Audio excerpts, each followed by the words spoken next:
This week, the Nintendo Switch eShop, as well as other platforms, will get a blast from the arcade past with the game Avenging Spirit. Thanks to the publisher, I've been able to get an early look at the port of this arcade game and put it through its paces. I'll tell you all about it, and if I think it's worth picking up or not. So hang on, make sure to subscribe to the channel, as we travel back to the arcade past.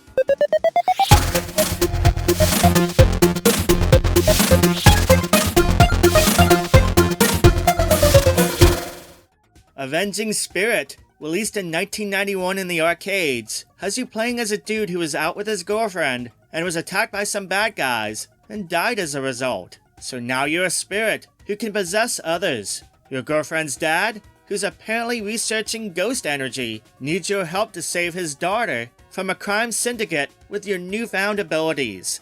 Yeah, things are a little crazy with the story. Let's be honest, a lot of arcade games have started on crazy stories, so it's par for the course here in that regard. Anyway, it seems most people that have heard of the title Avenging Spirit remember the Game Boy version, but it was actually an arcade game first, and that's what we have here in this port.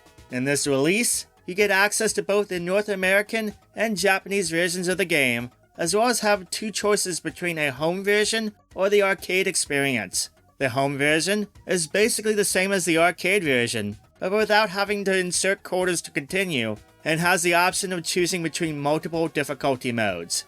It just makes for an easier to enjoy experience. In the arcade version, of course you would need to insert virtual quarters. You do get access to dip switch settings, and you can set the difficulty, among other things, within these settings too. Speaking of other options, there are screen filters, including replicating a CRT look and customization of the buttons and rewind feature. Yes, there is a rewind feature in the game if you want to use it. Pretty straightforward stuff. As far as the game proper, Avenging Spirit is a fun action platformer. You start out with choosing between one of 4 enemy characters to possess.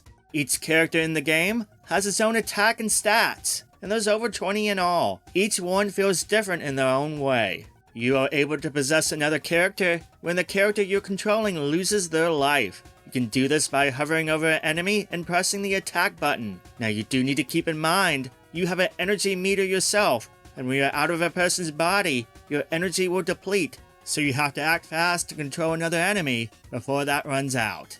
When facing a boss, things change, as your ghost meter becomes representative of the life of the enemy you're controlling, so you won't be able to swap.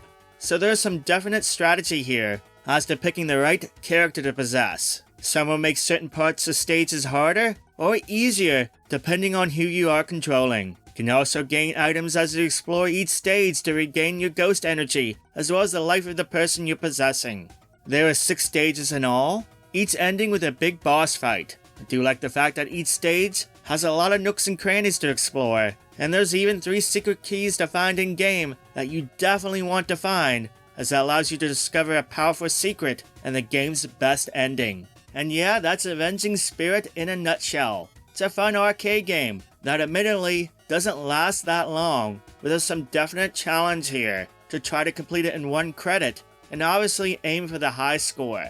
The ability to possess so many characters, from a baseball player, to a dragon, to a robot, even a vampire, adds to a lot of replayability, even if it's a short game. It even features a 2-player mode as well.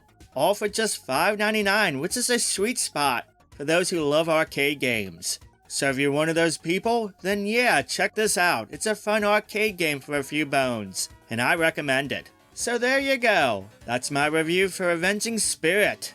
Shout out to the publisher, Ratalakia Games, for letting me check this out. They actually have been releasing quite a few classics in the past year, and I've reviewed a lot of them on the channel in the past. I'll leave some links to them in the comments down below, and at the end of this video if you want to check them out. They have been pretty consistent in quality and good games.